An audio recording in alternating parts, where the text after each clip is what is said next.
Hello BookTube, Books with Banks back again with another video in my One Beautiful Malazan Scene video series. Today I'll be looking at a scene from right near the end of Book 9 in Steven Erikson's Malazan Book of the Fallen. This is Dust of Dreams, and often considered by fans and even the author himself as really the first half of the 2-volume conclusion to this 10-book series. If you haven't read to this point and you don't want anything spoiled, or if you're curious about my other not as spoilery Malazan and other fantasy books content, please go check out my other videos and playlists on my channel. That said, here's your heavy spoiler warning for up through the end of Dust of Dreams. Before we get into the scene, I'll say, just in case someone, just starts watching this video and doesn't stick around too long, I do want to say real quickly that I am still a bit undecided as to which scene, which moment I want to talk about from Book 10, The Crippled God. So it would mean a lot to me if people could comment down below what scenes they think I should focus on, and then depending on what scene gets the most votes or the most mentions, I'll go with that one instead. Or I'll go with that one for the next video in this series. All that said, let's get into the Dust of Dreams scene. So setting everything up, this is the end of chapter 23, pages 1193 to 1226 in this the mass market paperback. Tavor's 14th Army, aka the Bone Hunters, even if we only want to refer to some of our favorites as, like, from Egatan, from what they went through there, as the Bone Hunters, they're all really the Bone Hunters from that moment Grubb held up the bone way back in Book 4. Anyway, Tavor is leading her Bone Hunters army east across the plains and eventually into the wastelands of the Lether continent with this vague goal of challenging the corrupt Corporal assail, rule, or kingdom, or whatever they're doing over on the East Coast, and their whole oppression of Kalance, the kind of nation and the peoples over there. But also with some goal, the Bone Hunters, not only are they going there to challenge the Corporal assail, but they also have some goal of doing something related to the Crippled God himself. But we're not, at least at this point, we're not totally clued into exactly why or what that might be. So this marching, some rides on some ferries, and more marching has pretty much been their whole story for the majority of Book 9, because meanwhile, what Erikson's been doing with this book is he's been letting us spend time with the Barghast, with the Bolkando, with the remnants of the All, with the Snake, and really just spending time with all of these other peoples and regions and cultures that Erikson is using to basically flesh out the diverse peoples of this continent of Lether. One such curious race we get to know more about throughout this book is actually the elder race of the Kachane. Now, we've only barely met the Kachane in a couple of the other books up to this point, and their biggest page time was in when they were like in undead format, and undead kind of armies, soldiers working for the Panyan Seer back in Book 3. We learn here in Book 9 that there is a rivalry between, like, the long tail and then the short tail Kachane. For those of you who are watching and don't mind spoilers and need a little bit more context, this is an ancient race of large lizards, almost dinosaur or velociraptor type of people. They exist in a beehive-esque society, civilization. They have swords for arms. Some of them have swords for arms. Some of them have a laser-type projectile weaponry, or lightning projectile sort of weaponry. A little bit futuristic, sci-fi-ish. And of course, all of the Kachane, they have these floating mountain fortresses called Sky Keeps, which Animator Ray has. Moonspawn is one of those. Yeah, so super awesome and imaginative fantasy invention. So, all that said, Bone Hunters marching across the wastes, introduced to all of these interesting peoples and races and things on the Lether continent. All that said, Erikson has been fleshing out all the cultures and conflicts, all these people across the continent. Meanwhile, he's been slowly letting us check in with the Bone Hunters as they make their way across the continent, further into these more dangerous and unknown lands. That said, let's get into the reading.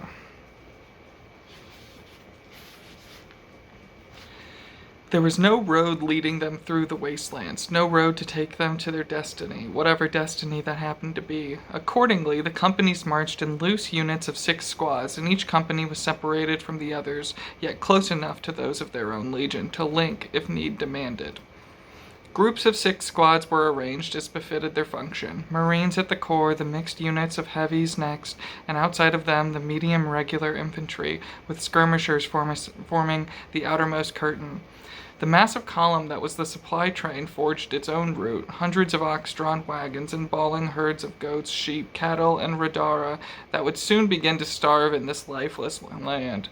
Herd dogs loped round their charges, and beyond them the riders entrusted with driving the beast kept a watchful eye for any strays that might elude the dogs, although none did. Flanking wings of lancers and mounted archers protected the sides of the column. Units of scouts rode well ahead of the vanguard, while others ranged on the south flank and arrears. But not to the north, where marched the legions and brigades under the command of Benedict. His columns were arranged in tighter formation, replete with its own supply train, almost as big as the Malazan one.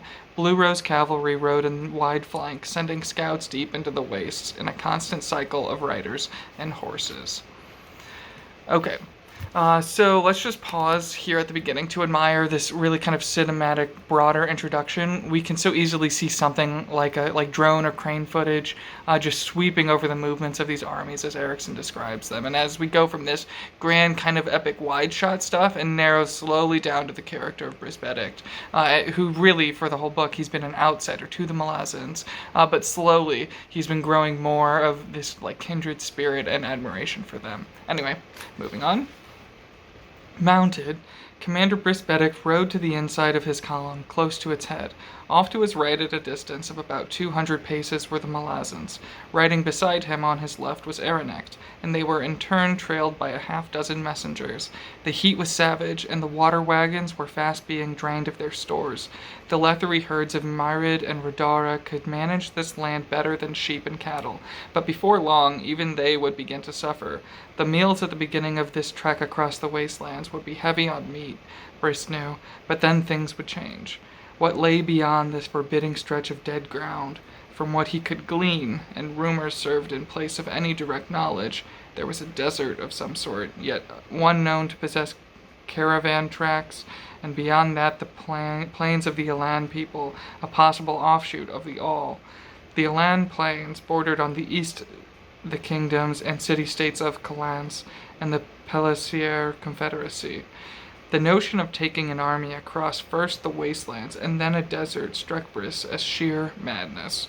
Yet, somehow, the very impossibility of it perversely appealed to him, and had they been at war with those distant kingdoms, it would have signified a bold invasion sure to achieve legendary status.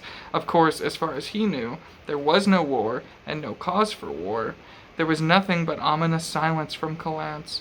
Perhaps indeed this was an invasion, but if so, it was not a just one. No known atrocities demanding retribution, nor a declaration of hostilities from an advancing empire to be answered. We know nothing. What happens to the soul of a soldier who knows he or she is in the wrong, that they are the aggressors, the bringers of savagery and violence? The notion worried Briss, for the answers that arrived were grim ones. Something breaks inside, something howls, something dreams of suicide. And, as commander, he would be to blame, as much as his brother, Tehol, for they were the leaders, the ones in charge, the ones using the lives of thousands of people as mere playing pieces on some stained board. It is one thing to lead soldiers into war, and it is one thing to send them into a war, but it is, it seems to me, wholly another to lead and send them into a war that is itself a crime. Are we to be so indifferent to the suffering we will inflict on our own people and upon innocent victims in unknown lands? Okay. Another break, just quick shout out to one of the videos I made that I'm really happy about. It was my video all about Erikson's writing on the themes of justice in his Carcana series. If you're really into Briss's level of thought, this level of introspection Briss is giving the issue here. Please go check out Erikson's prequels if you haven't already. And also, as I said, I'm really happy with how that Karkanos specific video turned out and how other Karkanos videos have turned out. So if you want to check those out too. But beyond the Karkanos shout out and plug, I should also comment on how this sort of introspection might typically be thought of as something that weakens an army. You know, like if the leader's questioning whether or not what they're doing is right, then surely people are going to die, right? Like if there's so much lack of confidence. But here I think it shows how so much time on the road and so much time marching has given not just Briss, but it can be assumed it's given a lot of these other soldiers too, the time to think this deeply on these questions of leadership and justice and violence and a cause for war. In other words, Briss is not the only one having these doubts. Anyway. In his heart dwelt the names of countless lost gods. Many had broken the souls of their worshippers. Many others had been broken by the mortal madness of senseless wars, of slaughter and pointless annihilation. Of the two, the former suffered a torment of breathtaking proportions. There was, in the very end, there must be, judgment. Not upon the fallen, not upon the victims, but upon those who had orchestrated their fates. Of course, he did not know if such a thing was true. Yes, he could sense the suffering among those gods whose names he held within him, but perhaps it was his own knowledge that engendered such anguish, and that anguish belonged to his own soul, cursed to writhe in an empathic trap. Perhaps he was doing nothing more than forcing his own sense of righteous punishment upon those long-dead gods, and if so, by what right could he do such a thing? Troubling notions. Yet onward his legions marched, seeking answers to questions the adjunct alone knew. This went beyond trust, beyond even faith. This was a sharing of insanity, and in its maelstrom they were all snared, no matter what fate awaited them. I should be better than this, shouldn't I? I lead, but can I truly protect, when I do not know what awaits us? Sorry. Commander! Startled from his dark thoughts, he straightened in his saddle and looked over to his Atrisita. My apologies, were you speaking? Aranek wiped sweat from an oddly pale face, hesitated. I believe you are struck with heat. Dismount, and I will send for... No, sir. Atrisita. He saw the wash of terror and panic rise into her face. We are in the wrong place. Commander, Briss. We have to get out of here. We are in the wrong place at that moment. Thunder hammered through the earth, a drum roll that went on and on. Okay, so sudden panic from this Aranek character, and also it seems like Briss is feeling the panic too, and we don't know where this is coming from. And these vague descriptions of something going terribly wrong. Here we go. This has been a relatively slow-moving storyline up to this point. All the Bone Hunters movements throughout the whole book, and things are about to really heat up. Also, last time I did one of these videos with the Bone Hunters characters specifically, that was a few choppy, quick scenes, and then I stopped for a brief analysis after every page break. I did that with Egatan, and I'm going to, for the most part, try and do that same kind of analysis structure here. Here we go. Dust storm or an army? Kenham squinted in the bright glare. Corporal? Sir. Ride to the vanguard. I think we've sighted the Kundrel in Parish. Yes, sir. As the rider cantered off, Kenham glanced to his left. Briss's columns had edged slightly ahead. The Malazans had been anything but spry this day. Moods were dark, foul. Discipline was crumbling. Knots of acid in his stomach had awakened him this morning, painful enough to start tears in his eyes. The worst of it had passed, but he knew he had to find a capable healer soon. A sudden wind gusted into his face, smelling of something bitter. He saw Blistig riding out from his legion, angling towards him. Now what? Okay, Kenham here, he's one of my favorites and one of the more thoughtful and helpful, I think, of Tavor's officers. He's wondering here if help is coming, the Kundrel and the parish, if that's their armies in the distance that they see dust stirred up by. He's help if they're coming to reunite with now this faction that Tavor's with, the Bone Hunters. And so things might be looking up, except what's that smell and what's Ballistic, the grumpy officer, doing coming this way? By the way, Erikson and AP just did a video on AP's Critical Dragon channel about setting, and Erikson talks a lot about how important smell is in describing a scene. So please go check that out if you haven't. Anyway, moving on. Head pounding, Beneskar trudged alongside a heavily laden wagon. He was parched inside, as parched as this wretched land. He held his gaze on the train of oxen, laboring in their yokes, the flicking tails, the swarming flies, the fine coat of dust rising up their haunches and flanks. Hoofs thumped on the hard ground. Hearing some muttering from the troop marching a few places to his right, he lifted his eyes. The sky had suddenly acquired a sickly hue. Wind buffeted him, tasting of grit, stinging his eyes. Damn dust storm. She'll have to call a halt. She'll have to... No. That color was wrong. Mouth dry as stone. He felt a tightening in his throat, a pain in his chest. Gods know that wind is the breath of a warren. It's a worm of autumn. No. He staggered as convulsions took him, half blinded in pain. He fell onto his knees. Here we get the priest, more religious and magical sensory type of perception, continues to raise the tension in this moment even further. And again, with that scene in mind as well, check out that setting video that AP and Erikson did on AP's channel.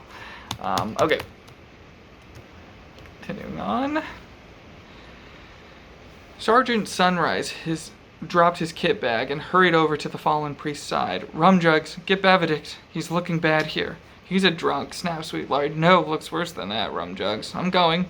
Thunder shook the ground beneath them. Cries rose from countless beasts. Something seemed to ripple through the ranks of soldiery. An unease, an instant of uncertainty stung awake. Voices shouted questions, but no answers came back, and the confusion rose yet higher. Sweetlard stumbled against Sunrise, almost knocking him over as he crouched beside the priest. He could hear the old man mumbling, saw his head rock as if buffeted by unseen blows. Something spattered the back of Sunrise's left hand, and he looked down to see drops of blood. Aaron's push, who stabbed him? I didn't see... Someone knifed him? Sweetlard demanded. I ain't here. Help me get him around. The thunder redoubled. Oxen load, wheels rocked side to side with alarming creaks. Sunrise looked skyward, saw nothing but a solid golden veil of dust. We got us a damn storm. Where's Benedict? Sweet. Go find him, will ya? Thought you wanted my help. Wait, get Hedge. Get the commander. This guy's sweating blood all over his skin. Right out through the pores. Hurry. Something's happening, Sweetlard said, now standing directly over him. Her tone chilled Sunrise to the core. Again, just more raising stakes and tension in response to the previous Beneskar priest section. Moving on. Captain Ruthin Good drew a ragged breath, savagely pushing the nausea away, and the terror that flooded through him in its wake had him reaching for his sword. Roots of the Azath, what was that? But he could see nothing. The dust had slung an ochre canopy across the sky, and on all sides soldiers were suddenly milling, as if they had lost their way, but nothing lay ahead, just empty stretches of land. Teeth bared, Ruthin Good kicked the skittish horse forward, rising in his stirrups. His sword was in his hands, steam roiling from its white, strangely translucent blade. He caught sight of it from the corner of his eye. Hood's fist, the skeins of sorcery that had disguised the weapon, in layers thick and tangled with centuries of magic, had been torn away. Deathly cold burned his hand. She answers. She answers what? He pulled free of the column. A seething line had appeared along a ridge of hills to the southeast. The thunder rolled on, drawing ever closer. Iron glittered as if tipped with diamond shards, like teeth gnawing through the summits of those hills. The swarming motion pained his eyes. He saw riders peeling out from the vanguard, parley flags whipping from upended spears. Closer to hand, foot soldiers staring at him and his damned weapon, others stumbling from the bitter cold streaming in his wake. His own armor-clad thighs and the back of his horse were rimed in frost. She answers, as she has never answered before. Gods below, spawn up the Azath. I smell... Oh, gods, no. Ruthin Good is a mysterious character, suddenly coming into his power here, and his relationship with gods, and or elder powers, maybe. There's interesting theories out there about this guy, but anyway, and we'll learn a little more about him in this scene. Anyway, it looks so cool. The ice-cold imagery, his sword, the continued tension mounting. Back to the scene. Form up, Marines, form up. First line on the ridge. Skirmishers, get out of there. Withdraw. Fiddler wasn't waiting, not for anything. He couldn't see the captain, but it didn't matter. He felt as if he'd swallowed 100 caltrops. The air stank. Pushing back past a confused Korik and then a white-faced Smiles, he caught sight of the squad directly ahead. Balm, dead smell, awaken your Warrens. Same for Widdershins. Where's Cord? Get Ebron. Sergeant. He twisted back, saw Ferritin Sword forcing her horse through the milling soldiers. What are you doing? She demanded. It's some foreign army out there. We've sent emissaries. You're panicking the soldiers. Fiddler caught Tar's level gaze. See they're formed up? Toss the word out fast as it can go. You understand, Corporal? Aye, sir. Sergeant! Fiddler pushed his way to the captain, reached up, and dragged her down from the saddle. Cursing, she flailed, unbalanced. As her full weight caught him, Fiddler staggered and then went down, sword on top of him. In her ear, he said, Get the fuck off that horse and stay off it. Those emissaries are already dead. Even if they don't know it, we need to dig in, Captain, and we need to do it now. She lifted herself up, face dark with anger, and then glared into his eyes. Whatever she saw in them was hard and sharp as a slap. Sword rolled to one side and rose. Someone get this horse out of here. Where's our signaler? Flags up. Prepare for battle. Ridge defense. Foot to dig in, munitions spread second trench. Get on it, damn you. Okay, yay. We get to see some of our favorite squads and characters with Fiddler and Ferritin Sword now, and them and their squads, all their reactions to the arrival of this oppressive magical force and mysterious enemy approaching. We also get more Fiddler being, showing us that he's this more sensitive to magical happenings than he lets on. He's also very much taking charge here, which we love to see, as, at least if you're a fan of Fiddler, and he's instigating the action at least his and the surrounding squads are going to take throughout the coming storm. His reluctant yet confident leadership is on full display here, and we'll see in a bit how prescient his commands here actually prove to be, if it pays off. Most of the damn soldiers were doing nothing but get in the way. Snarling and cursing, Bottle forced through the press until he reached the closest supply wagon. He scrambled onto it, pulling himself by the rope netting until he was atop the heaped bales. Then he stood. A half-dozen of the adjunct's emissaries were cantering towards that distant army. The sky above the strangers swarmed with birds? No, Renazin, and some bigger things. Bigger. Encaral? Huevo? He felt sick enough to void his bowels. He knew that smell. It had soaked into his brain ever since he'd crawled through a shredded tent. That army isn't human, adjunct. Your emissaries. Something blinding arced out from the foremost line of one of the distant phalanxes. It cut a ragged path above the ground until it struck the mounted emissaries. Bodies burst into flames. Burning horses reeled and collapsed in clouds of ash. Bottle stared. Hood's holy shit. Okay. We get Bottle here, love Bottle, and he's taking a higher vantage point only to learn a frightening amount about this approaching enemy as he witnesses why it's a bad thing to be mounted. This enemy, on top of bringing with them the sickening wave of magic, also has some sort of lightning-based projectile weapon capable of seemingly getting rid of cavalry or mounted soldiers. So Fiddler was right in the previous scene, and we're not sure if digging in will be much of help because of how terrifying and how tense all of this building kind of atmosphere is. Alright, going on. Cinter ran as fast as she could, cutting between ranks of soldiers. They were finally digging in, while the supply train, the wagons herded like enormous beasts between mounted archers and lancers, had swung northward, forcing, she saw, the Leathery forces to divide almost in half to permit the retreating column through their ranks. That wasn't good. She could see the chaos rippling out as the huge wagons plunged into the narrow avenue. Pikes pitched and wavered to either side, the press making figures stumble and fall. Not her problem. She looked ahead once again, saw the vanguard, saw the adjunct, Captain Yale, Fitzblistig, and Kenneb, and a score or so honor guard and mounted staff. Tavor was issuing commands, and riders were winging out to various units. There wasn't much time. The distant hills had been swallowed by marching phalanxes, a dozen in sight and more coming. And each formation looked massive. 5,000? 6? The thunder was the measure of their stride, steady, unceasing. The sky behind them was the color of bile, winged creatures swarming above the rising dust. Those soldiers, they aren't people. They aren't human. Gods below, they are huge. She reached the vanguard. Adjunct, Tavor's helmed head snapped around. Adjunct, we must retreat. This is wrong. This isn't. Sergeant, Tavor's voice cut through like a blade's edge. There is no time. Furthermore, our obvious avenue of retreat happens to be blocked by the Lethery legions. Send a rider to Briss. We have done so, Sergeant. They aren't human. Flat eyes regarded her. No, they are not. Ka-chain. They don't want us. We're just in their fucking way. Expressionless, the adjunct said. It is clear they intend to engage us, Sergeant. Wildly, Sinter turned to Kenneth. Fist, please, you need to explain. Sinter, said Tavor. Ka-chain na rook. Kenneth's face had taken on the color of the sickly sky. Return to your squad, Sergeant. So here we got just now a closer look at Tavor desperately leading her people. Now we get the truth of it after pages and pages of mounting tension. Not only are these Ka-chain, but they are Ka-chain Naruk. Now I personally struggle remembering all of the details about Ka-chain society, so if anyone out there needs to correct me, please do so. But I believe these are the more technologically advanced and possibly the more violent of the Ka-chain people, though I could have that part mixed up. Anyway, moving on. Quick Ben stood wrapped in his leather cloak, 30 paces on from the Malazan vanguard. He was alone. 300 paces behind him, the Lethery companies were wheeling to form a bristling defensive line along the ridge on which the column had been marching. They had joined their supply train and herds to the bone hunters, and it seemed an entire city and all its livestock was wheeling northward in desperate flight. Briss intended to defend that retreat. The High Mage understood the logic of that. It marked, perhaps, the last rational moment of this day. Ill luck, stupid, pathetic, miserable mischance. It was absurd. It was sickening beyond all belief. Which gods had clutched together to spin this madness? He had told the adjunct all he knew. As soon as the warren's mouth had spread wide, as soon as the earth trembled to the first heavy footfall of the first marching phalanx, we saw their sky keeps. We knew they weren't gone.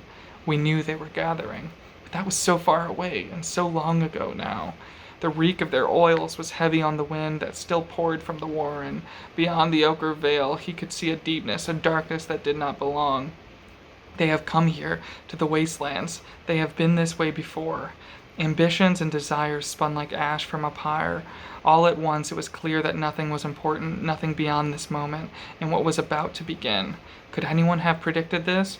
Could anyone have pierced the solid unknown of the future, carving through to this scene? There were times, he knew, when even the gods staggered back, reeled with bloodied faces. No, the gods didn't manage this. They could not guess the adjunct's heart, that wellspring so full with all she would reveal to none. We were ever the shaved knuckle, but in whose hand would we be found? None knew. None could even dream. He stood alone, warrens awake and seething within him. He would do what he could, for as long as he was able, and then he would fall, and there would be no one left but a score of squad mages in the Atrisida. On this day we shall witness the death of friends. On this day we may well join them. The High Mage, Adaphan Ben Delat, drew from a pouch a handful of acorns and flung them to the ground. He squinted once more at the deepness beyond the veil, and then down to the Naruk legions, monstrous in their implacability. Steal one away and it's damned near mindless. Gather them in their thousands, and their will becomes one. And that will is God's below. It is so very cold. Okay, so here we're not only touching base with one of the more powerful characters in this army, Quick Ben, but he's providing some much needed context, I think, to recap us readers on exactly what it seems like the Bone Hunters will be facing here. He connects the beginning of this scene with Briss by analyzing Briss's efforts to make any kind of retreat and survivability chance even possible, but he's also picking up on what we've been building to, the nature and cold terror inspired by the Ka-chain Naruk. He's also alluding to references we as readers have gotten of this potential threat not only throughout the 9th book, but also throughout the whole series, tying things as masterfully as Erikson does, tying things in now at the end of the series from 3 or even 6 books prior. A great moment for Erikson to skillfully utilize the vantage point of this Quick Ben character. Moving on. The Naruk were half again as tall as a man and perhaps twice the weight. Little of their upper bodies could be seen, even as they drew to within 200 paces, for they were clad in sheaths of enamel or boiled leather armor, extending out to their upper arms and reaching down to protect their forward thrusting thighs. The stobs of their tails bore similar armor, but in finer scales. Wide helms enclosed their heads, short snouts emerging between ornate cheek guards. Those in the front lines held arcane clubs of some sort, blunt-ended and wrapped in bundles of what looked like wire. For each dozen or so, one warrior walked burdened beneath a massive ceramic pack that sat high on its shoulders. Behind this first line of warriors, the other ranks carried short-handled halberds or falchions, held vertically. Each phalanx presented a breadth of at least 100 warriors, all marching in perfect time, upper bodies leaning forward above their muscled reptilian legs. There were no standards, no banners, and no obvious vanguard of commanders. As far as Ruth and Good could determine, there was nothing to distinguish one from another, barring those wearing the strange kit bags. Frost glistened from his entire body now, and ice had spread thick as armor to encase the horse beneath him. It was already dead, he knew, but the ice knew to answer his commands. He rode a dozen paces ahead of the front line of Malazans, knowing that countless eyes were upon him, knowing they were struggling to understand what they were seeing, not just this alien army so clearly intent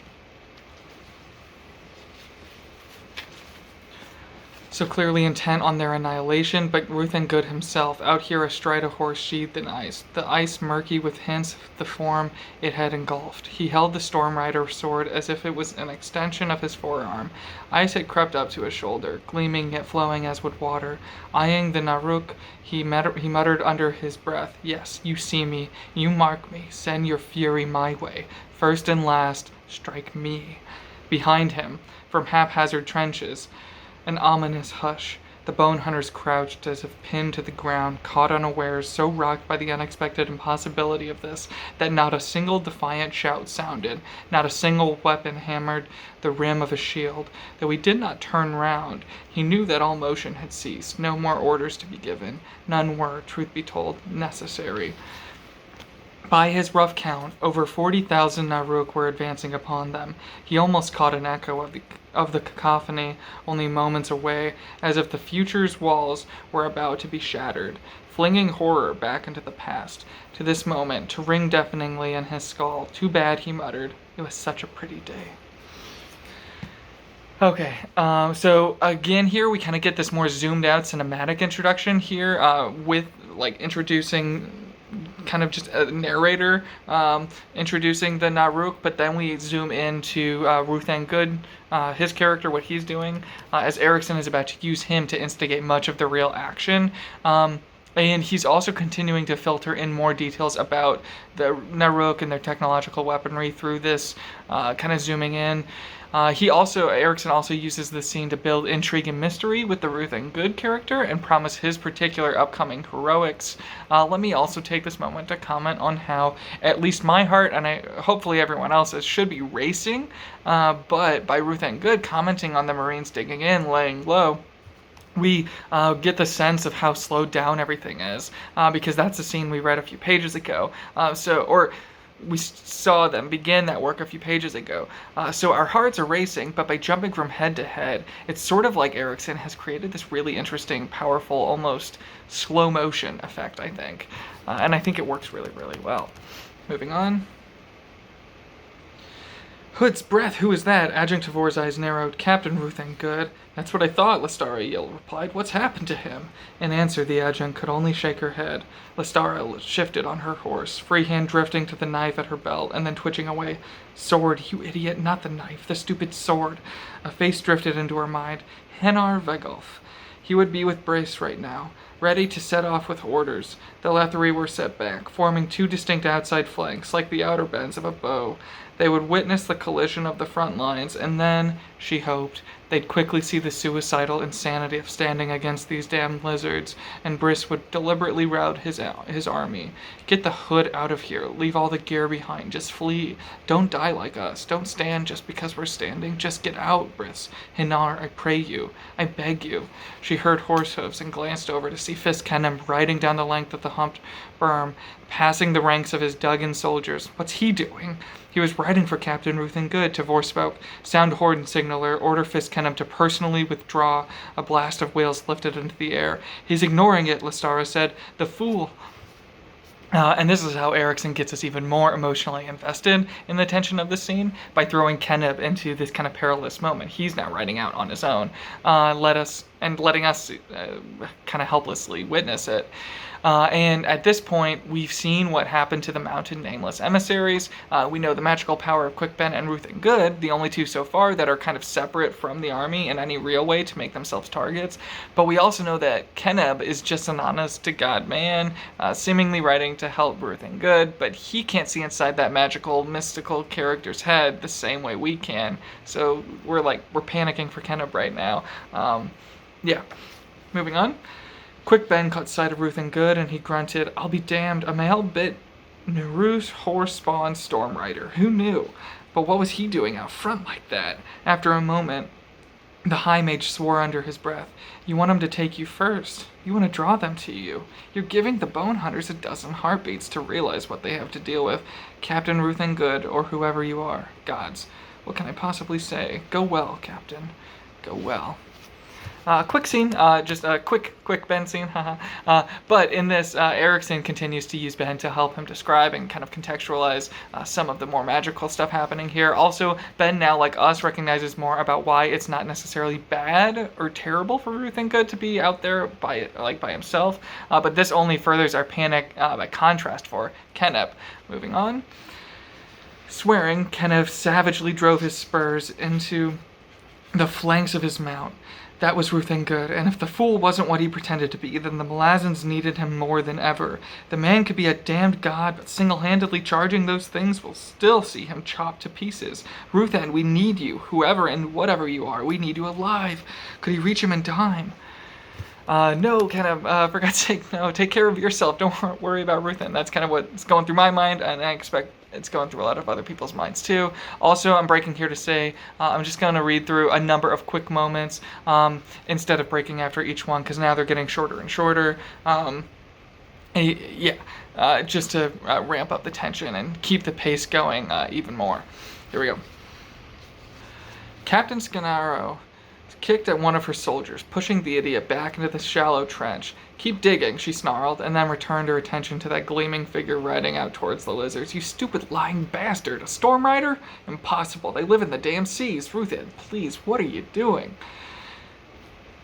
Seeing the first line of the nearest phalanx level their bizarre clubs, Ruth and Good gritted his teeth. This storm rider crap had better work, but gods below, it does hurt to wear.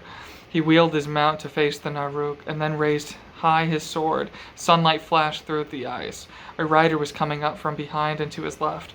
Poor bastard, that's what you get for taking orders. Without a backward glance, he drove his spurs into the flanks of his mount. Sparks flashed from the ice. The beast lunged forward. "You sorry Malazans, watch me, and then ask yourself, how deep can you dig?" Fiddler cocked his crossbow, carefully inserted a sharper-headed quarrel. Now that it was happening, he felt fine. Nothing more to be done, was there? Everything was alight, cut clear, the colors of the world suddenly saturated, beautifully beyond belief. He could taste it. He could taste it all. Everybody loaded. Grunts and nods from his squad, all of them crouched down in the trench. Keep your heads right down, Fiddler told them again.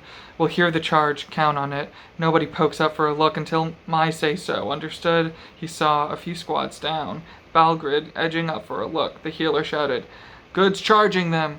Along the entire line of Marines, helmed heads sprung up like mushrooms. Fuck. Funny. Crump was on his hands and knees, a clutch of sharpers set like black turtle eggs from the shallow pit, pushed into the stony floor of the trench. Eberron stared in horror. "Have you lost your mind? Spread them down the line, you idiot!" Crump looked up, eyes widening. "Can't do that, Mage. They're mine. All I got left. Someone could step on them." But Crump was shaking his head. "I'm protecting them, Mage." Eberron swung around. "Cord, Sergeant, it's Crump. He's..." Okay, quick break. Just to point out how Erikson keeps up the comedy, even in these insanely tense scenarios, with Crump hoarding his munitions, and then Fiddler saying, like, "Everybody keep your head down unless I say so," and as soon as someone's like, "What's Ruth and Good doing?" everybody pops their heads up, and Fiddler's just like, "Oh, fuck." It's great. Great stuff. Okay. The wire-bound clubs in the front line seemed to ignite like torches. Lightning arced from the blunt heads, two serpentine tendrils snaking into the air. From each weapon, one of the bolts twisted and spun to sink into one of the strange ceramic packs, a dozen such arcs for each pack. The second crackling tongue of white fire seemed to throb for an instant, and then as one they lashed out, a score or more converging on the charging, ice-clad rider and horse. The detonation engulfed Ruthangood and his mount, tore gouts of earth and stone from the ground in a broad, ragged crater. An instant before the explosion, other front lines had awakened their own weapons, and even as the flash erupted, hundreds of bolts snapped out to strike the front trench. On his way back to the squad, Bottle was thrown down into the trench, the impact punching the breath from his lungs. Gaping, his head tilted to one side, he saw a row of bodies lifted into the air along the entire length of the berm, all those who had climbed up to watch Ruthan's charge, Marines most of them, headless or missing everything above their rib cages, twisted amidst dirt and rocks and pieces of armor and weapons. Still unable to breathe, he saw a second wave of the sorcery lance directly over his trench. The ground shook as ranks behind him were struck. The blue of the sky vanished behind thick clouds. Bodies sailed in and out of those churning clouds. Bottle writhed deaf, his lungs howling. He felt the muted impacts of sharpers, too close, too random. A hand reached down out of the sudden gloom and closed on his chest harness.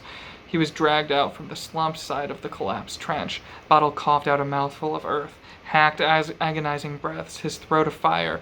Tar's spattered face was above him, shouting, but Bottle could hear nothing. No matter, he pushed Tar back, nodding. I'm all right. No, honest, I'm fine. Where's my crossbow? Kenneb had come too close. The detonation caught him and his horse and literally ripped them both to pieces. Chunks of flesh sprayed outward. Ebron leaned hard over the berm, saw part of the fist's upper torso, a shoulder and a stub of the arm, and a few splayed ribs, cartwheel skyward, lifted on a column of dirt.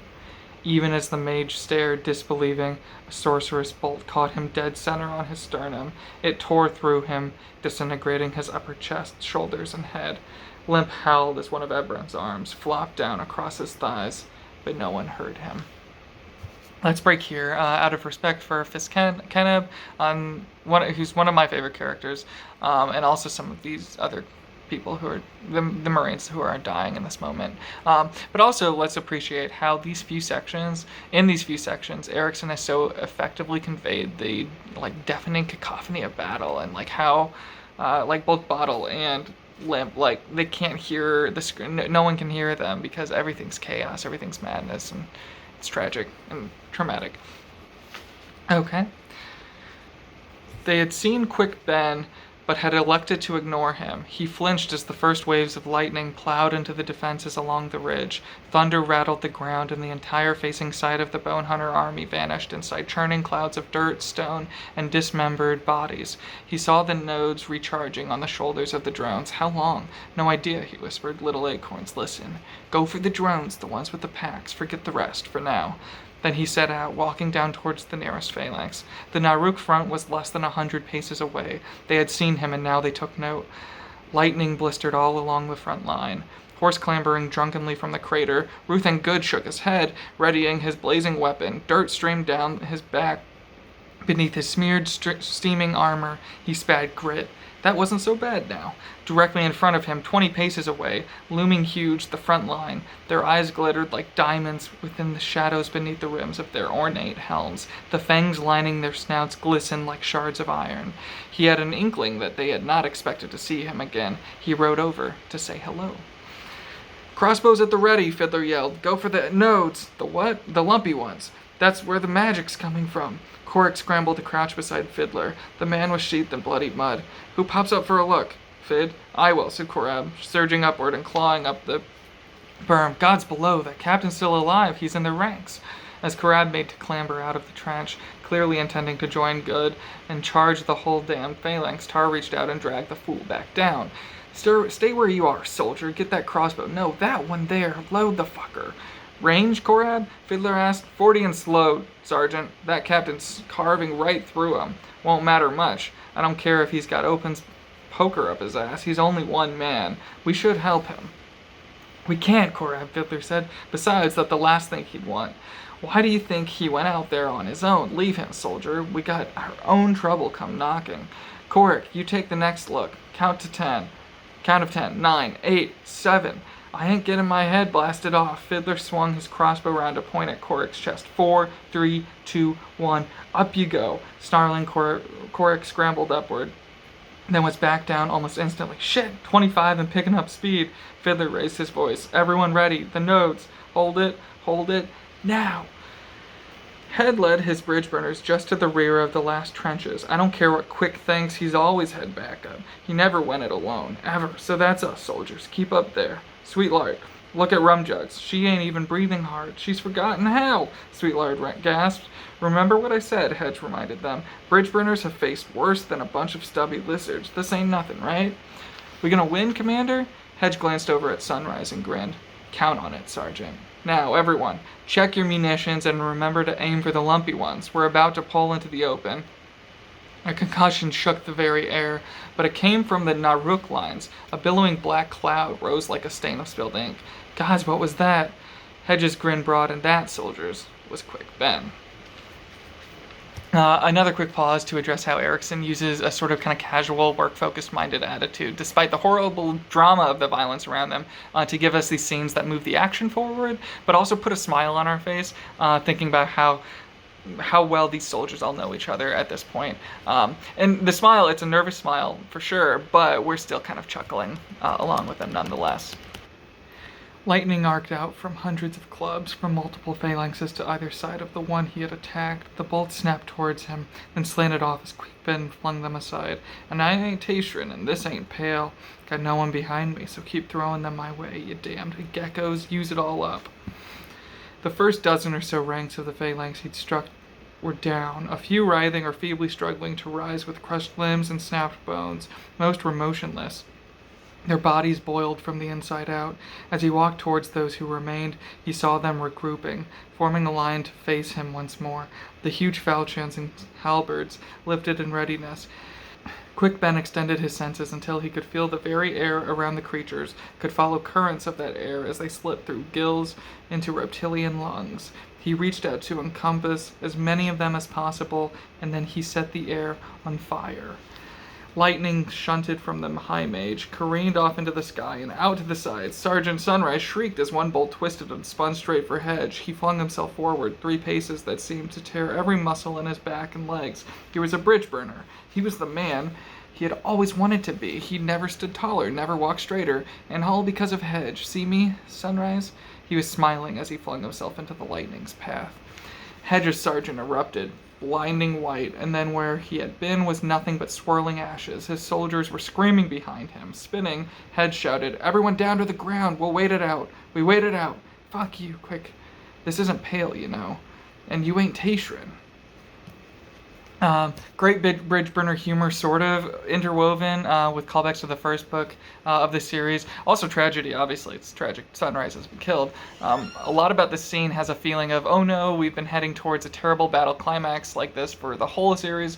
But on a kind of meta level, Erikson knows that we know there's still one more book to go. Erikson also knows that he's been giving us a relatively slower paced novel with this one up to this point, full of seemingly unrelated characters and storylines. So this climax hits home in contrast to the rest of Book 9, just with how much it's tying these things together and how emotionally we're invested in and terrified for these characters. Anyway, moving on. Ruth and Good slashed down to either side. But the damn things were pressing in. They'd halted his forward progress. Heavy iron blades cracked and skittered against his horse, his thighs. The armor was showing cracks, but after each blow, those fissures healed. His sword cut through helms and skulls, necks and limbs, but the Naruk did not relent, closing tighter and tighter about him. He heard concussions somewhere to his left, caught the stench of howling warrens being forced to do unspeakable things. Quick, Ben, how much longer can you hide? Well, Ruthen knew he'd not be around to witness any revelations. They were taking him down with their sheer weight. His horse staggered, head thrashing and flinching with every savage downward strike of falchions. The rest of the phalanx had moved past the knot trapping him, were ascending the ridge only moments from reaching the first trench. He caught flashes of other phalanxes marching past. 4 blades struck him simultaneously, lifting him from the saddle with a splintering explosion of ice shards. Cursing, he twisted, lashing out even as he plunged into the maelstrom of reptilian limbs and iron weapons. And then taloned feet. Slashing, stamping down, a blow to the face stunned him. White and then blessed darkness.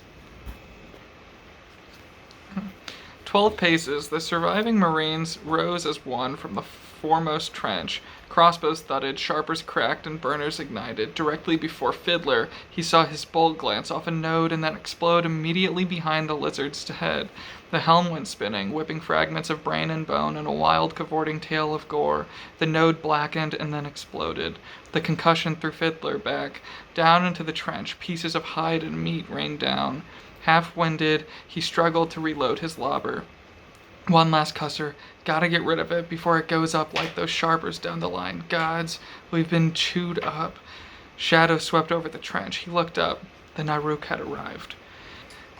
Corab had managed to reload. Lifting his head, he saw a giant lizard rising above the berm, maw tilting down as if grinning at him. His quarrel vanished into its soft throat, punched out through the back of its skull. The creature wobbled, flinging away the crossbow. Corab drew his sword and scrambled to his feet. He swung at the nearest shin. The impact nearly broke his wrist, and the weapon's edge bit deep into bone and jammed there. Still, the creature stood, twitches rippling through its massive body. Corab struggled to pull loose his sword. To either side, Naruk clambered over the berm, leapt down into the trench. The backswing lifted Sergeant Primley into the air, and he rode the iron blade, his blood spilling down as if from a bucket. Shrieking, Neller flung himself onto the lizard's left arm, pulled himself higher, and then forced the sharper down between the enamel chest plate and the greasy hide. Jaws snapped closed on his face. Phlegm like acid splashed his eyes and skin. Howling, Neller tightened his grip on the sharper and then drove the fist of his other hand against the armor, directly opposite the munition. Mulvin Dredder, driving a spear into the lizard's belly, caught the blast as the creature's chest exploded. Ceramic shrapnel shredded Mulvin's neck, punching red gore into the air behind him. Neller was flung back, his right arm gone, his face a slashed, melting horror. Primley's corpse landed 5 paces away, a flopping thing painted crimson. The lizard toppled. 2 more appeared behind it, falchions lifting. Stumbling, Drawfur set her shield and readied her sword, as Skuldeth leapt past her, landing in between the 2 Naruk. A bolt sizzled close to her horse's head. Its muzzle and mane burst into flame. Skin peeled and cracked from mouth to shoulders. The animal collapsed. Lestara Yield managed to roll clear. The heat had flashed against her face, and she could smell the stench of scorched hair. Staggering to her feet, she looked over to see a dozen staff riders down, roasted in their armor. The adjunct was lifting herself from the carnage, her Autaral sword in one hand. "Get me Kenneb. Kenneb's dead, adjunct," Lestara replied, staggering over. The world spun and then steadied. Tavor straightened. "Where?" Lestara reached the woman, pulled her down to the ground.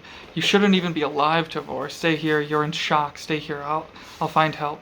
Quick Ben, the High Mage. Aye, Lestara stood over the adjunct, who was sitting as would a child. The captain looked over to where she'd last seen Quick Ben. He'd annihilated an entire phalanx, and where it had been the fires of superheated flesh, hide and bone still raged in an inferno. She saw him marching towards another phalanx, above him the sky convulsing, blackening like a bruise. Sorcery erupting from the High Mage struck the phalanx. Burning corpses lifted into the air. "I see him, adjunct. I can't." From the darkness in the sky, a sudden glow, blinding, and then an enormous spear of lightning descended. She saw the High Mage look up, saw him raise his arms, and then the bolt struck. The explosion could have leveled a tenement block. Even the Naruk and the phalanx 30 or more paces away were flattened like sheaves of wheat. Flanking units buckled on the facing sides. The shockwave staggered Lestara, stole her breath, deafened her. Hands to her face, she slumped down, struck the ground hard. "Pearl?" Scanaro threw herself down into the second trench, where the heavies were waiting. "The Marines are overrun. Sound the fallback and make room for the survivors. Let them through. Get ready to hold this trench." She saw a messenger, unhorsed, crouching behind the headless corpse of a heavy. "You, find Captain Kindly. I just saw the Vanguard go down, and I don't know where Blistig is. So far as I'm concerned, Kindly's now in command. Tell him we need to begin a retreat. We can't hold, understood?" The young man nodded. "Go." Briss flinched as the Naruk line struck the Malazan defenses. He saw the heavy falchions descending, barely slowing. The lizard swarmed over the first trench and began closing on the next one. "Erinicht, I think she lives, Commander." Briss swung round in his saddle, caught the eyes of his outriders. "We need to retrieve the adjunct. Volunteers only." One rider pushed through the others. "Henar vai Golf." Briss nodded. "Get your spare horses, Lieutenant." The huge blue rose saluted. "When you have them," Briss said before the man turned away, "ride for the supply train." The soldier frowned. Briss gritted his teeth. "I will not stand here watching this slaughter. We will close with the enemy." Okay, so after all of this crazy, epic, tragic, wild action, we return for a moment to Briss. Not only is he trying to set up a possibility of retreat and strategy for the Malazans to get away and survive, but now he's asking for volunteers to lead a dangerous mission into the thick of things to rescue Tavor. Note how all of this directly ties back in with the ideas of justice and just causes for violence and war, leading soldiers to their doom, all this stuff that Briss was thinking about right before this whole battle broke out. I could have chosen to leave that section out from the beginning, but it ties in so well with the actual action of the scene here, and especially right now, that I really just wanted to highlight Erikson's ability to do this, to make this kind of connecting, or to paint these connecting points. Anyway, moving on. They saw the impossibly thick bolt of lightning tear down from the dark stain ahead. As the shockwaves drummed through the ground, War Leader Gall raised an arm to signal a halt. He faced Kisware, his face ashen. "I am sending you to the mortal sword Krugava. Tell her the Malazans are assailed, and that the Kundril ride to their succor." She stared at the man. "War Leader, ride, soldier. You are not Kundril. You do not understand what it is to fight from a horse. Tell Krugava the gods were cruel this day, for she will not reach the Malazans in time." "Who is their enemy?" Kisware demanded. "Your shamans are blind. We know less than you. Ride, Kisware." She swung her horse round. Gall rose in his stirrups and faced his warriors. He drew his tulwar and held it high, and said nothing.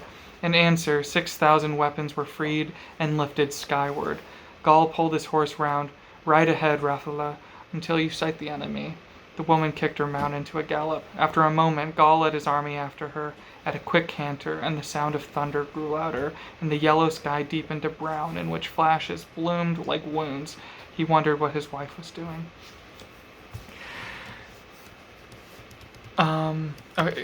So we cut away here now to see some distant allies of Tavor's and of the Bone Hunters, the Kundril Burn Tears. Now, they're close enough where they can come to help, but they know that others like the Parish are probably too far to be any help.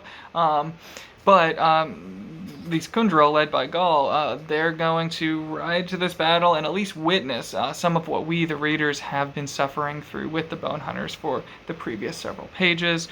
So it's kind of like pulling us out of the thick of it just for a moment, and then, then throwing us back in with this next section.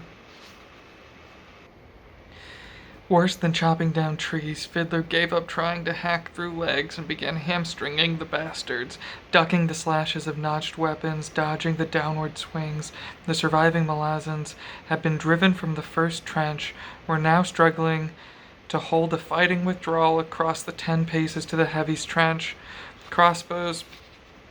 Crossbow quarrels and arrows spat out from the troops arrayed behind the Heavies, winging at heights mercifully above the heads of the soldiers in their desperate retreat. Most missiles shattered against enamel, but a few were punching through, finding gaps in the Naruk's armor. Beasts were toppling here and there, but not enough. The phalanx was a machine, devouring everything in its path. Fiddler had lost his cusser and lobber in the first trench. The short sword felt puny as a thorn in his hand. A glancing blow had sent his helm flying, and blood streamed down the right side of his head. He saw Korik pushing his sword through Naruk's neck. Saw another lizard step in behind the man, halberd lifting high. Bolts punched into both armpits. The creature fell forward, burying Korik. Smiles rushed over, diving and rolling to evade a lashing falchion. Cuddle stumbled up against Fiddler. "Retreat sounded, I heard. Quick Ben's been Renald. Fid, that giant strike. I know. Forget him. Help me get the squad back. The Heavies will hold. Enough so we can regroup. Go on. I ain't seen Korab or Bottle." Naruk and human corpses half buried Bottle, but he was in no hurry to move. He saw more of the lizards marching past on all sides. We never even slowed them. Quick, whatever happened to subtlety? He could see a sliver of sky, could see the rival wheeling round up there, eager to descend and feed. Grandma, you always said don't reach too far. Close your dead eyes now and remember I love you so. He left his body, winged skyward. Korab yanked hard and dragged his sword from the Naruk's left eye socket. Then he reached down to take up again Sholi's ankle, but the man had stopped screaming, and as he looked he saw in the Heavy's face a slackness, a dullness to the staring eyes. A line of Naruk was closing, only a few paces away. Swearing, Korab released his grip and turned to run. The trench of the heavy infantry was just ahead. He saw helmed faces, weapons readied, arrows and quarrels hissed over them, and the thud and snap of their impacts was torrential behind him. Korab hurried over. Cuddle fell in beside him. Seen Tar? Seen him go down. Bottle? Korab shook his head. Smiles, Korik? Fid's got him. Fiddler, he's... The first trench directly behind the two Marines erupted. Naruk ranks simply vanished in blue clouds. What? Some bastard stepped on a cusser, Cuddle said. Serves him right, come on. Deathly pale faces beneath helm rims, but the Heavies were standing, ready. Two parted and let the Marines through. One shouted over at Cuddle. Those clubs. Got him, soldier, Cuddle yelled back. Now it's just iron. At once, a shout rose from the length of the trench. Hail the Marines! And the faces around Korab suddenly darkened, teeth baring. The instant transformation took his breath away. Iron, aye. You know all about iron. The Naruk were 5 steps behind them. The Heavies rose to meet them. Okay, break here. This is one of the most well-known kind of sections of this whole chapter. The Heavies are standing their ground. Meanwhile, they're praising the work of the Marines and engineers in dismantling the sort of electronic node-type futuristic frightening weaponry of the Naruk. And the Heavies shout, and Erikson is clear to put it in all caps, Hail the Marines.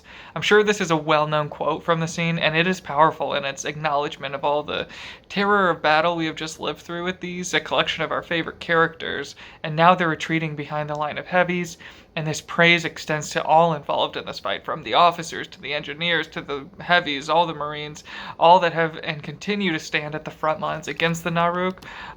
What I think really makes this specific moment so notable, however, is actually that it's from Korab's perspective. Because remember, back in Book 4, he was a sworn enemy of the Malazans and the 14th Army, and it wasn't until Book 6 that he starts to understand them and switch sides to fight with them. Now here, at such a tragic and kind of desperate moment, he witnesses this beautiful praising and respect that these Malazan soldiers all have for each other, that they can set aside the panic of battle to focus up and shout their respect. And he himself is so hearteningly concerned for where Fiddler is, and that Fiddler is alive, because remember, Fiddler at Strings then was Korab's first real ally and friend in this insane, loyal, brave, awesome bone hunter's army. But what a freaking moment. Hail the Marines, indeed. More like hail Erikson's ability to pull this emotional moment off so flawlessly, I would say. Anyway, moving on. Hedge watched as the lizards clambered from the enormous crater where Quick Ben had been, watched as they reformed their ranks and resumed their advance, twisting from where he was lying. He then looked back to study the Lethri legions drawing up at a steady half-trot, pikes set and slowly angling in overlapping layers. Hedge grunted. Good weapons for this. Bridge burners, listen up. Never mind the high mage, he's ashes on the wind. We're going to soften up the lizards for the Lethri. Ready your munitions. 1 salvo when I say so, and then we retreat, and if the Lethri are sharp, they'll make room for us. If they don't, then swing to the right, got it? And run like Hood himself is on your heels. Commander, someone cried out. What? Who's Hood? God's below. He's just the guy you don't want on your heels, right? Oh, right. Hedge lifted his head. Shit, these ones got clubs and nodes. Check your munitions. Switch to blue. You hear me? Blues. And aim for that front line. Nodes, lads and lasses, those white lumps. Commander, Hood's I hear horses. Coming from the southeast, I think... Is that horses? Hedge rose slightly higher. He saw 2 lizard phalanxes smartly wheeling. Oh, gods. Rolling into a charge, Gaul leaned forward on his horse, just like the Malazans, to find the ugliest foes the whole damned world had to offer, and the scariest, but those squares had no pikes to fend off a cavalry charge, and they would pay for that. When he'd led his army up to where Rafala had reined in, he'd seen, in the first dozen heartbeats, all he'd needed to see. The enemy was devouring the Malazan army, driving them back, cutting down hundreds of soldiers as if they were no more than children. This was slaughter, and barely a third of the phalanxes had actually closed with the bone hunters. He saw the Lethri moving up on both flanks, forming bristling pike walls in a sawtooth presentation, but they'd yet to meet the enemy. Out to the far flanks mounted troops mustered, yet held far back. Unaccountably so far as Gaul was concerned. Directly ahead of the Kundral charge, 2 phalanxes were closing up to present a solid defensive line, denying the Burn Tiers the opportunity to drive between the squares, winging arrows on both sides. Gaul needed make no gestures or call out commands. His lead warriors knew to draw up upon losing their arrows. They knew their lanes through which the heavier lancers would pass to drive deep into the wounded front ranks of the enemy, drive in, and then withdraw. There would be no chance of shattering these phalanxes. The demons were too big, too heavily armored. They would not break before a charge. This is the last day of the Kundral Burn Tiers. My children, do you ride with me? I know you do. My children, be brave this day. See your father, and know that he is proud of you all. The foremost line of demons began preparing strange clubs. So returning to Gaul and the Kundral Burn Tiers, this section brings up a couple of interesting things. First and foremost, in his first section, he was sure that even if he and his people arrived, they wouldn't be able to help much. And I guess we're about to see this, because as we've just been through, the Malazans have been doing an outstanding job against the Naruk, against all odds. So there still is a chance to save the Malazans. There's a chance that Gaul and the Burn Tiers can help them out. The second thing to point out here, Gaul knows he leads his people to their deaths, and he knows they will follow him. His confidence in leading his charge forward harkens back again to Briss's wondering whether or not it's even appropriate to have armies raised in such a way to adhere to such a kind of suicidal sense of loyalty. Anyway, continuing on. Hedge saw the lightning erupt from the Naruk line, saw the jagged bolts tear into the massive Kundral warriors. The charge seemed to disintegrate inside a horrific cloud of red mist. Sickened, he twisted onto his back, stared up at the sky. Didn't look like sky at all. Bridge burners, get ready, munitions in hand. 1, 2, 3, up.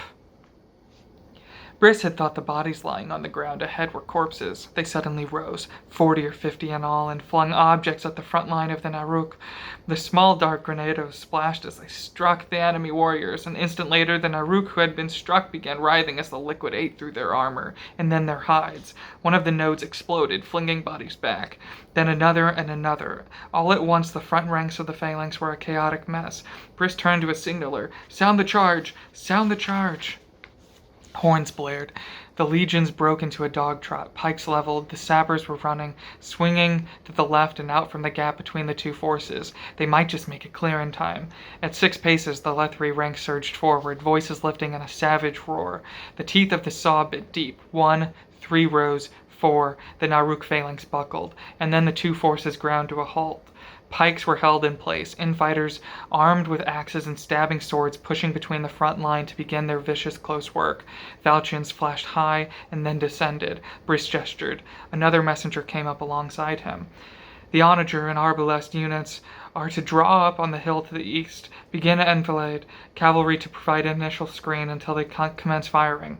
The man saluted and rode off. Briss looked southeastward. Miraculously, some remnant of the mounted horse warriors had survived the sorceress' salvos. He could see riders emerging from the dust and smoke, hammering wildly into the front ranks of the Naruk.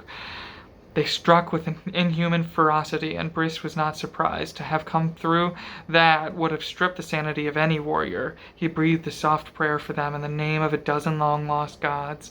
A messenger reined in on his right. "Commander, the West Legions have engaged the enemy." And the man wiped the sweat from his face, knocked him back a step or two. But now, seeing that he could not go on, seeing that he was near tears, Briss simply nodded. He turned to study what he could see of the Malazan position. Nothing but armored lizards, weapons lifting and descending, blood rising in a mist. But, as he stared, he noticed something. The Naruk were no longer advancing. "You stopped them? Blood of the gods, what manner of soldiers are you?" There, just a great moment of Brice admiring the soldiers, admiring instead of just worrying about these soldiers being led to their death. He's admiring, as we have been this whole time, their skill and their ability to work so well together. Anyway, the heavy infantry stood. The heavy infantry held the trench. Even as they died, they backed not a single step. The Naruk clawed for purchase on the blood-soaked mud of the berm. Iron chewed into them. Halberds slammed down, rebounded from shields. Reptilian bodies reeled back, blocking the advance of rear ranks. Arrows and quarrels poured into the foe from positions behind the trench, and from above, Loquiwival descended by the score in a frenzy to tear and rend the helmed heads of the lizard warriors. Others quickly closed to battle with their kin, and the sky rained blood. Bottle's soul leapt from body to body, grasping tight the souls of Loquiwival and flung them down upon the Naruk. As each one was pulled down to the slaughter, he tore himself free to enslave yet another. He had reached out, taking as many as he could, dozens of the creatures. The stench of blood and all that they saw had driven them mad. He needed only crush the tatters of the restraint, loose them upon the nearest beasts that were not Wival. When kin attacked, he did not resist. The more dead and dying Wival, the better. But he felt himself being torn apart. He felt his mind shredding away. He could not do much more of this. Yet Bottle did not relent. I'd like to think that this quick scene with Bottle here is showing off yet another miraculous way in which Bottle is helping out far more than even he might give himself credit for. Similar to the Egatan situation, where I think a lot of us really started to fall in love with his character.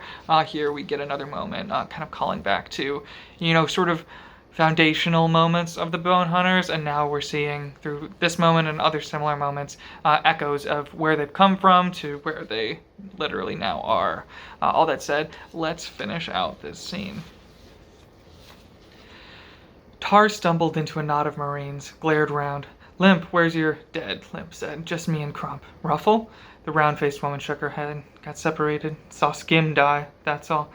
"So what are you doing sitting here? On your feet, Marine. Those heavies are dying where they stand, and we're going to join them. You, Relico, pull Vasily on his feet there. You're all coming with me." Silent, without a single word of protest, the Marines clambered to their feet. They were bleeding. They were exhausted.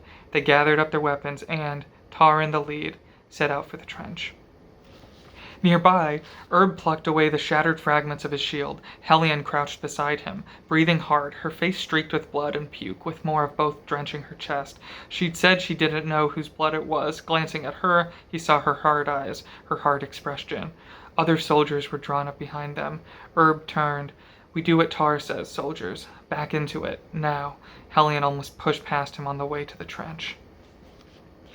Henar Vigolf reined in beneath the hill. He could see fallen horses and sprawled, scorched bodies where the adjunct's command post had been. He slipped down from his horse, drew his two swords, and jogged up the slope. Reaching the summit, he saw 4 Naruk arriving on the opposite ridge. Lestara, Yell, and the adjunct were lying, almost side by side, likely dead, but he needed to make sure, if he could. He charged forward. The clash of iron woke her. Blinking, Lestara stared into the sky, trying to recall what had happened. Her head ached, and she could feel dried blood crusting her nostrils, crackling in her ears. She turned her head, saw the adjunct lying beside her, chest slowly rising and falling. Ah, good. Someone grunted as if in pain. She sat up, in time to see Henar Vigolf stagger back. Blood sprang from a chest wound. 3 Naruk closed. Henar fell onto his back almost at Lestara's feet. She rose, drawing her blades. He saw her, and the anguish in his eyes took her breath away. "I'm sorry." "You're going to live," she told him, stepping past. "Prop yourself up, man. That's an order." He managed to lift himself on one elbow. "Captain." She glanced at the Naruk, almost upon her, slowed by wounds. Behind them, a dozen more appeared. "Just remember, Henar, I don't do this for just anybody." "Do what?" She stepped forward, blades lifting. "Dance." The old forms returned, as if they had but been awaiting her, awaiting this one moment when at last she awoke, possibly one last time. No matter. For you, Henar, for you. The shadow dance belonged to this. Here, now. Henar watched her, and his eyes slowly widened. A league to the southeast, Kiswer dragged herself from her fallen horse, a badger burrow.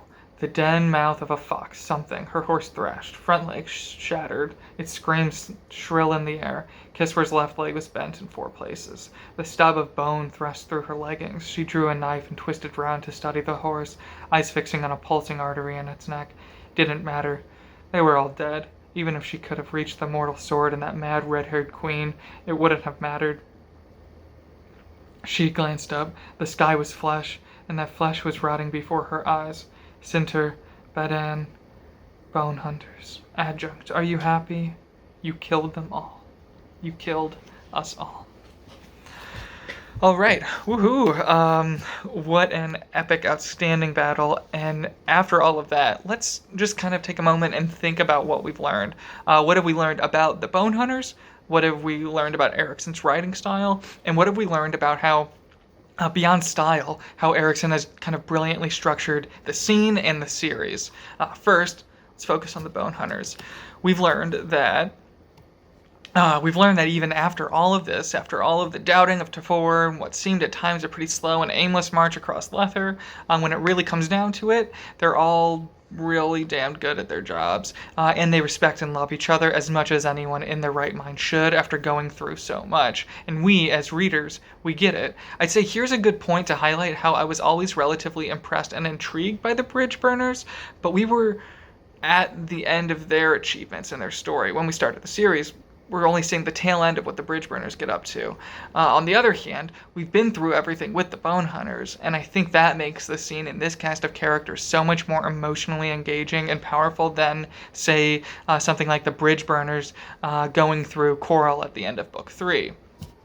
So that's kind of a summation of what this scene teaches, at least me, about the Bone Hunters.